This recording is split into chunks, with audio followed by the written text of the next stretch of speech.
Al Tablero con Fray Nelson.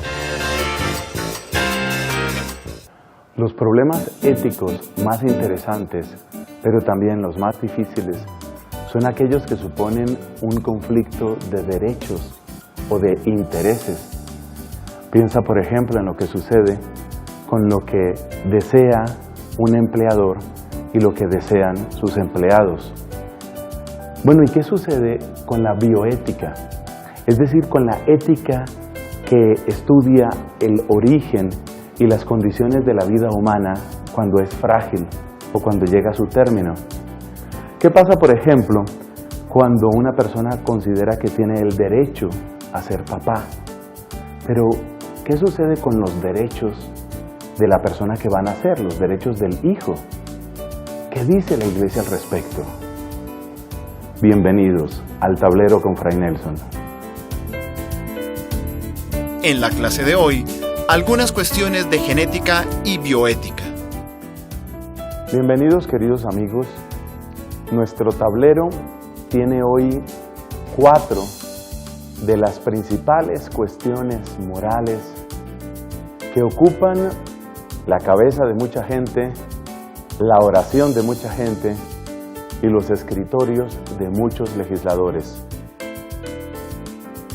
Con la ayuda del Señor y queriendo ser en todo fieles a nuestra Santa Iglesia, queremos examinar esas 4 cuestiones que tienen que ver con la bioética, que tienen que ver también con la genética. Porque es que esta 9ª temporada está dedicada a la vida, el conocimiento y la defensa de la vida humana. Y hemos hecho todo un recorrido en esta temporada, empezando por descubrir cómo ha habido culturas en las que la vida humana es de desecho. Otras culturas, en cambio, han pensado que hay ciertos seres humanos que sí merecen ser defendidos y otros, en cambio, cumplen únicamente el papel como de máquinas o cosa parecida. Es solamente con la llegada del cristianismo, solamente con el mensaje de Jesucristo, como llega a descubrirse que todo ser humano, precisamente por ser imagen y semejanza de Dios, es objeto de misericordia del Dios creador y redentor, y por consiguiente es sujeto de derechos frente a toda la sociedad humana. Bueno, con ese contexto amplio, tenemos este tipo de preguntas difíciles, preguntas en las que aparecen conflictos entre unas personas y otras. Típicamente, lo que tienen en común estas 4 preguntas, o estas 4 cuestiones, es que parecen presentar como una especie de tensión, porque quizás la persona siente, yo tengo derecho a ser mamá, y si hay un camino para ser mamá, digamos a través de la fecundación llamada in vitro, ¿por qué la Iglesia me lo va a impedir? ¿Quién tiene derecho a impedírmelo si yo quiero ser mamá? Bueno, ¿y qué pasa si otro dice, yo quiero tener un hijo varón, yo no quiero una niña, yo quiero un hijo varón? ¿Existe el derecho a ser papá? ¿Existe el derecho a elegir cómo tiene que ser mi hijo? Supongamos que los avances de la genética llegaran a un punto para reconocer cuáles son los genes que están implicados en el desarrollo de la inteligencia. De modo que se llegara a saber con bastante probabilidad cuáles son aquellas partes de los cromosomas humanos donde se alojan aquellos genes que van a garantizar un máximo desempeño intelectual. Entonces, ¿qué pasaría si los papás dijeran, yo quiero tener hijos, pero yo no quiero hijos que sean promedio, no, yo quiero hijos muy brillantes, quiero hijos muy inteligentes?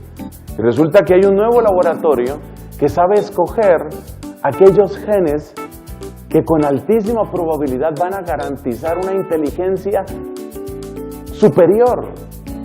Se supone que el coeficiente intelectual promedio es de 100, a partir de 145, 150 la persona es considerada genio.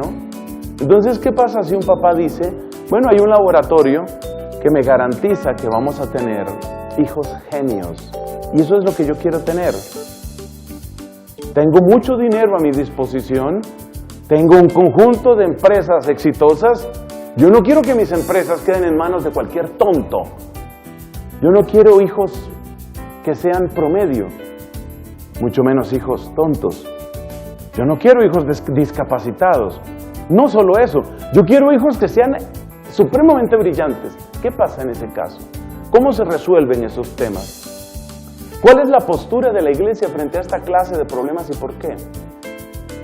Mira, hay un gran principio orientador de todas estas cuestiones.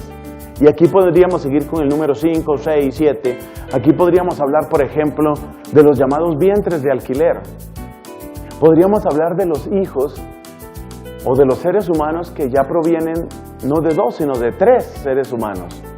O podríamos hablar de lo que sucede cuando se aprende a combinar el ADN, por ejemplo, de 2 mujeres, que pueden ser 2 lesbianas, para que la una quede embarazada de la otra, es decir, para omitir completamente el sexo masculino. Se sabe que cuando una lesbiana está en una relación permanente con otra mujer y resulta que quiere ser mamá, pues entonces el recurso que utilizan es ir a los bancos de esperma humano, pero por supuesto eso es acudir a la semilla masculina, a lo que aporta el hombre. Pero ¿y qué pasa entonces cuando la tecnología, cuando el avance de la tecnología permite tomar el ADN de una de estas mujeres y juntarlo al ADN de la otra mujer, y de esa manera la criatura que nace es, estrictamente hablando, hijo o hija de esas 2 mujeres? ¿Qué pasa ahí? Ese es el tipo de problemas que yo no digo que constituyen el futuro de la ética, son ya el presente. Este tipo de problemas ya están sucediendo. Esta clase de situaciones ya son actuales. ¿Hay un criterio que pueda orientarnos al respecto? El primer gran criterio, la iglesia tiene 3 grandes criterios sobre estos temas. Y creo que si nos quedan claros los principios ya hemos avanzado bastante. El primer gran principio, el primero y fundamental de ellos, es que el ser humano no es un medio, es un fin. El ser humano no puede ser tratado como un medio, sino como un fin. Porque resulta que lo que aparece directamente en nuestra fe, en nuestra revelación, en la predicación bíblica, en el testimonio de Cristo, es que el ser humano es amado por sí mismo, es perdonado por sí mismo, es decir, por el solo hecho de existir como ser humano, por ese solo hecho, ya tiene unos derechos, y entre ellos el primero, el derecho a la vida, el hecho de que pertenezca a la raza humana, ya de acuerdo con nuestra convicción, de acuerdo con nuestra argumentación y también de acuerdo con nuestra fe.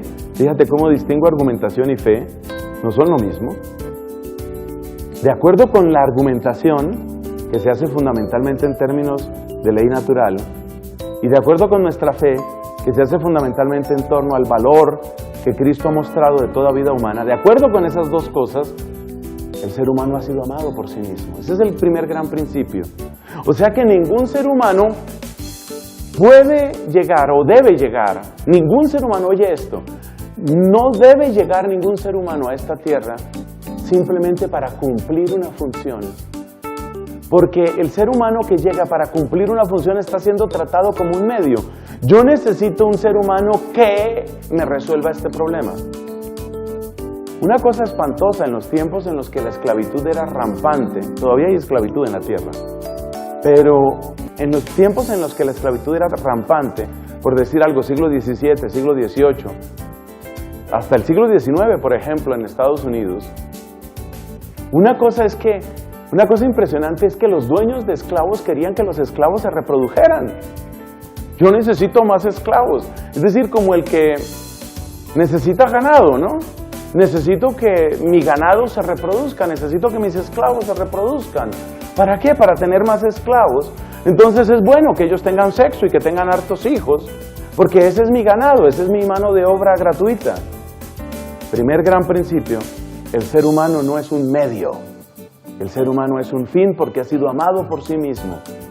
Y la manifestación de ese amor está de manera eminente y absolutamente patente en Jesucristo y en su gracia. Segundo gran principio. El segundo gran principio se deriva del anterior. Esto está implicando entonces que no todo lo tecnológicamente posible es moralmente aceptable. El hecho de que tengamos herramientas tecnológicas, y esto incluye computadores, esto incluye microscopios electrónicos, esto incluye herramientas químicas, porque muchas veces para llegar a ciertos lugares de manipulación genética toca utilizar sustancias. Por decirlo de alguna manera, las pinzas que se utilizan para mover estos genes no son mecánicas, son también químicas, son eléctricas, electromagnéticas. Cualquier tipo de manipulación está implicando una manera de obrar sobre ese material biológico, y eso es lo que llamamos tecnología. Pero cuidado, no todo lo tecnológicamente posible es moralmente aceptable. Entonces ahí llevamos dos principios. El ser humano nunca es un medio, es un fin.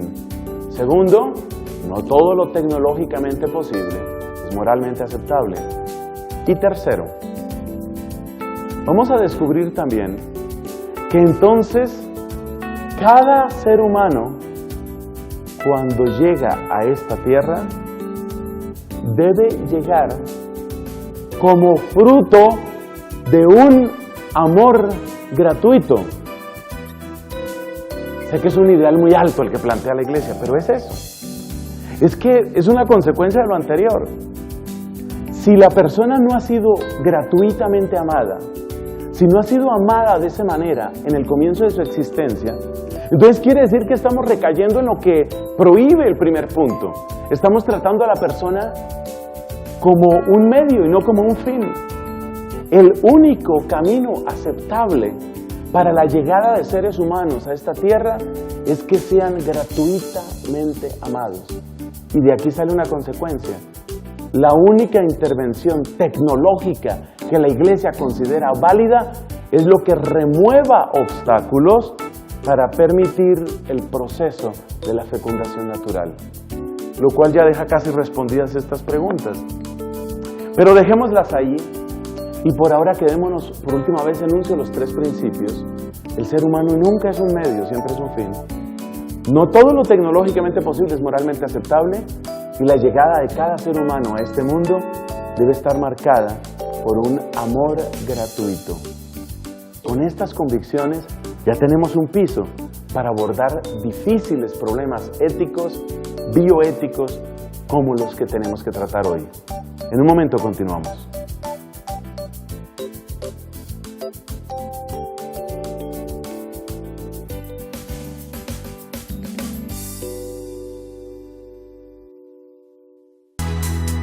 Ya regresamos con Al Tablero con Fray Nelson. Seguimos con Al Tablero con Fray Nelson. Esta vez hemos querido dejar las preguntas que nos ocupan en el programa para no perderlas de vista. Pero nuestros correos electrónicos son importantes porque son el camino por el que ustedes nos dan sus sugerencias, nos plantean sus preguntas. Yo quiero disculparme, mira, algunas personas están mandando correos con consultas personales de tipo espiritual, de tipo psicológico, emocional. Lamento mucho decir, no podemos utilizar este correo para ese tipo de propósitos. El correo que voy a escribir ahora es el correo que utilizamos para comunicarnos con este programa. Mira, Al Tablero es el nombre del programa. Al Tablero con Fray Nelson, eso va todo seguido, ¿sí? @ cristovision.org. Recuerda, consultas personales no podemos responder, pero tus sugerencias, tus preguntas sobre el programa, tus aportes, tus críticas son bienvenidos. Igualmente, recuerda que tenemos un correo para enviarte evangelización católica todos los días. Es amigos@fraynelson.com. Esta dirección, amigos@fraynelson.com, es para evangelización católica todos los días en tu buzón. Y al tablero con Fray Nelson, todo seguido, @cristovision.org, para las preguntas, las sugerencias sobre tu programa. Que Dios te bendiga.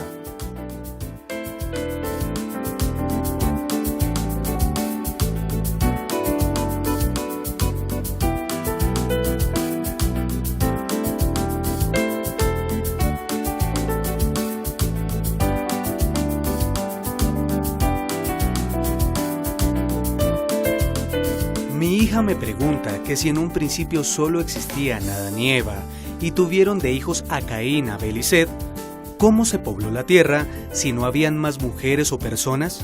¿Me orientan qué puedo decirle, por favor? Gracias. Raúl López Casas.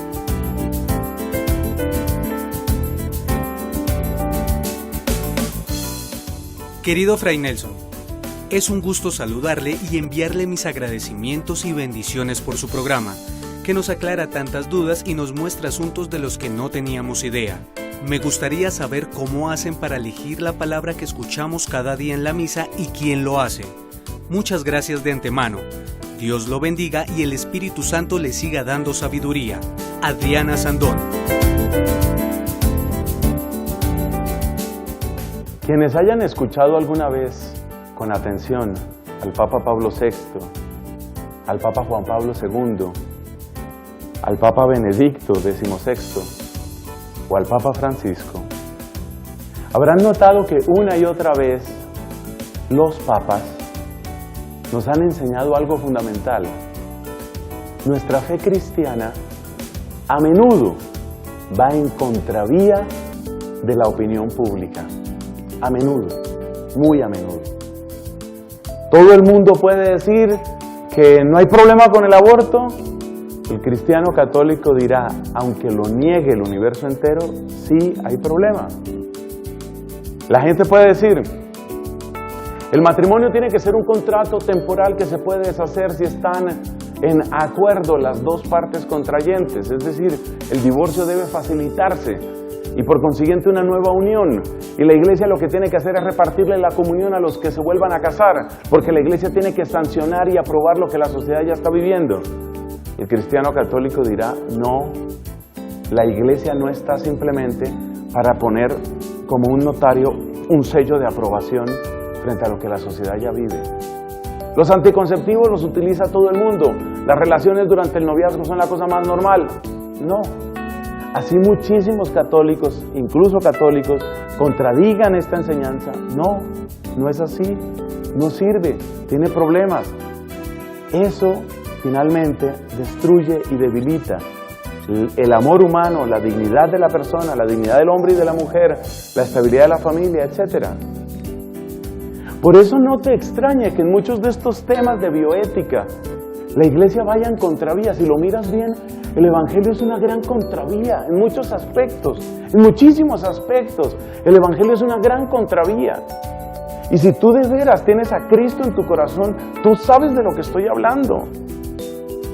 Entonces no le pidas a la iglesia que deje de ser iglesia.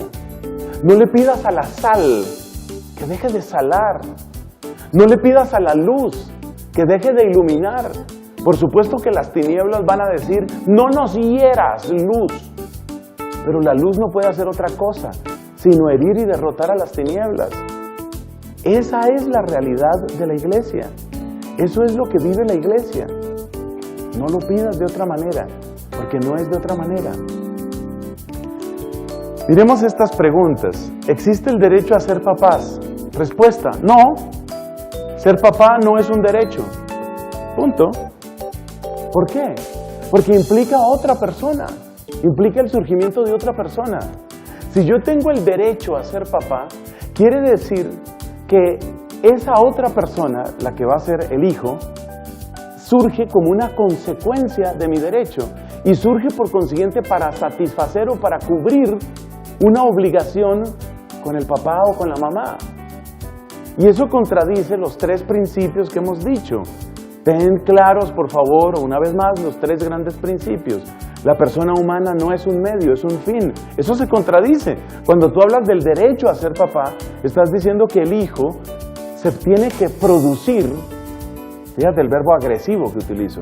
El hijo se tiene que producir para satisfacer, para cumplir, para llenar lo que es un derecho del papá o de la mamá. No, tan sencillo como eso. No existe el derecho a ser papá. Existe la posibilidad de ser papá. Existe el regalo de ser papá o mamá, por supuesto. Existe el regalo. Y esto espontáneamente lo vive la gente. La gente no vive derecho a ser papá. La gente lo que vive es la alegría. Y por eso yo como sacerdote he visto a muchos hombres, a muchos papás llorar emocionados sosteniendo a su hijo. Sobre todo el primero. Ya después como que se acostumbran. Pero sobre todo el primer hijo. Por eso, porque es un regalo. Ser hijo no es nunca una manera de cumplir una carencia de otro que se llama un papá. Si yo nací, si yo fui creado, si yo fui producido para llenar una carencia o para satisfacer un derecho que estaba incompleto en otra persona, entonces yo soy un medio, no soy un fin. No existe el derecho a ser papá. Existe la posibilidad para algunos. Existe el regalo para algunos, como muchos otros, muchas otras cosas que son regalo, muchas. Así que hay que quitarse esa idea de que ser papá es un derecho. No es un derecho, es una posibilidad que algunas personas tienen, que puede darse o que puede no darse. Si fuera un derecho que tú tienes, sería una obligación que el Estado, o qué sé yo, Dios, el mundo, la sociedad, la vida, tendría que cumplirte ese derecho. Pero no es así. Miremos el problema de la fecundación in vitro y observemos que el punto de partida del razonamiento de los que impulsan la fecundación in vitro no es otro sino el derecho a ser papás. Es decir, yo tengo derecho a ser mamá. Entonces, como yo tengo derecho a ser mamá, como mi esposo tiene derecho a ser papá, y como no hemos podido ser papás de una manera, entonces nuestro derecho se nos tiene que cumplir de otra manera. Algo así como el que va a una caja de compensación familiar aquí en Colombia y dice, pues si a mí este dinero no me lo van a dar de esta manera, ¿de qué manera me lo van a dar? Porque yo tengo derecho a ese dinero. Yo tengo derecho a ser atendida en esta institución. Si no me van a atender por aquí, ¿por dónde van a atender mi demanda? ¿Por dónde van a atender lo que yo tengo como un derecho? ¿Te das cuenta? Pero si nos damos cuenta que no existe el derecho a ser papás, entonces ya el tema de la fecundación in vitro ya cambia inmediatamente. Inmediatamente cambia. La fecundación in vitro tiene muchos problemas. El primero es que se apoya en un falso derecho a ser papás. El segundo problema que tiene la fecundación in vitro es que supone la destrucción de vidas humanas. Así como se oye. La gente mira como un triunfo de la tecnología que se logre tener un bebé probeta. Y se festeja el bebé probeta. Y por fin me concedieron ser papá. Por fin me concedieron ser mamá. Un momento. A ver, vamos por partes. Ha nacido esa criatura. Por supuesto, la criatura en sí misma es inocente, ni más faltaba. Pero ha nacido esa criatura. ¿Dónde están los hermanos? ¿Cuáles hermanos, padre? Los hermanos de esa criatura. Porque resulta que para producir ese bebé hubo que fecundar varios óvulos de la mujer. Esos óvulos fecundados, ¿a qué raza pertenecen? ¿Son rinocerontes? ¿Son hormigas? ¿Son conejos? No. ¿Cuál es el ADN de esos embriones? Pero es que son tan pequeñitos, son apenas células. ¿Células? ¿De qué especie? A ver, responda. ¿Qué especie? ¿Qué ADN tienes ahí? Especie humana, ¿no? ¿Y qué pasó con esos embriones? Una vez que se satisfizo el derecho, el supuesto derecho a ser mamá de esa mujer, ¿qué pasó con esos embriones? ¿Se fueron por un lavamanos? ¿Se fueron por una alcantarilla? ¿Qué pasa con el derecho de ellos? Es que hay que pensar en el derecho de ellos. Aquí hay un conflicto de deseos. Hay un conflicto, si lo quieres mirar así, de derechos, aunque no existe el derecho a ser papá. Entonces la fecundación in vitro supone la destrucción de vidas humanas. Además, como lo han denunciado muchas personas, y este es el tercer problema, la fecundación in vitro es un negocio impresionante, impresionante. Los sobrecostos de la fecundación in vitro solo se justifican por una razón: el ansia de la gente de ser papá o de ser mamá, al precio que sea, les lleva a pagar unas sumas exorbitantes. O sea, hay un negocio también ahí. Y si todo eso fuera poco, ¿tú recuerdas cuál fue el tercero de los grandes principios que dijimos? El tercero de los grandes principios es: todo ser humano tiene el derecho de llegar a esta tierra como fruto de un amor gratuito, lo cual significa no para satisfacer el deseo de nadie. Entonces, toda intrusión tecnológica está robando al origen de la vida humana de ese elemento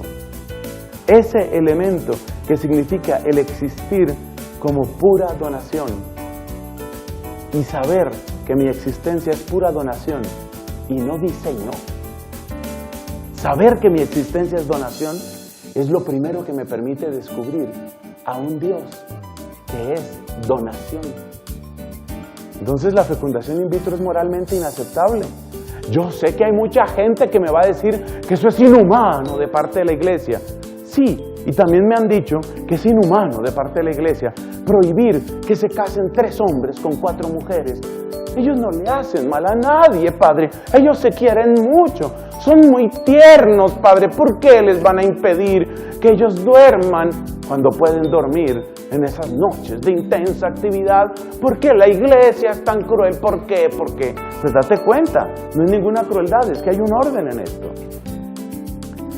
Células madre. Las células madre, conocidas en inglés como stem cells, las stem cells, son aquellas características que tienen las células humanas en cierto momento dentro del proceso de desarrollo del organismo humano.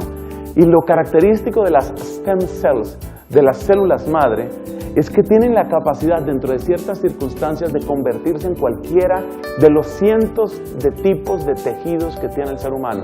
Nosotros tenemos, los seres humanos tenemos muchos tipos de tejido: tejido óseo, tejido nervioso, tejido adiposo, tejido muscular, el tipo de tejidos que se necesitan en las glándulas, en los aparatos, en los sistemas. Las células madre podemos decir que son como especie de células básicas, bloques básicos que pueden convertirse a través de ciertos procesos en cualquiera de esas células, y por eso son una gran promesa, especialmente para revertir las enfermedades degenerativas. Pero cuidado, hay gente que dice que hay que trabajar con células madre embrionarias. Esta es la palabra que supone la destrucción de seres humanos. Ha habido gente en esta tierra, todavía existen unos cuantos, que creen que es lícito producir embriones humanos, por ejemplo, de los laboratorios. ¿Te das cuenta? Como todo casa una cosa con la otra. Saquemos de los laboratorios, de estos embriones que sobraron, cultivemos un poquito esos embriones y a partir de ahí saquemos unas células madre. Gracias a Dios, esto cada vez está mostrándose no solamente ética, no solamente incorrecto desde el punto de vista ético, sino inútil desde el punto de vista tecnológico, porque cada vez se va encontrando nuevos caminos para obtener células madres a partir de organismos ya formados, sin destrucción de embriones humanos. Si eso es posible, por ahí tiene que ir la investigación, nos dice la iglesia. Y aquí esto no tiene ninguna discusión. ¿Cómo así que bebés por diseño? Que yo quiero bebés súper inteligentes, que yo quiero bebés de ojos azules, que yo quiero bebés hombres o yo quiero bebitas. Yo ya no quiero más hombres, ahora quiero bebitas, entonces produzcanme bebitas. No, el ser humano no está hecho para satisfacer un deseo tuyo. Está para que tú le ames, para que tú seas expresión de la manera como Dios le ama. Entonces fíjate cómo los grandes principios que nos plantea nuestra Iglesia Católica nos dan luces sobre estos temas. Quédate con eso. Cada ser humano merece ser amado y respetado desde el momento mismo en que comienza a existir. ¡Qué hermosa es la enseñanza moral de la Iglesia! Contradice muchos negocios poderosísimos de millones y millones de euros o de dólares. Sí, estamos acostumbrados a eso. Estamos acostumbrados a fastidiar a mucha gente, pero queremos ante todo agradar a Dios y servir a los más pequeños. Que el Señor nos guarde y nos bendiga.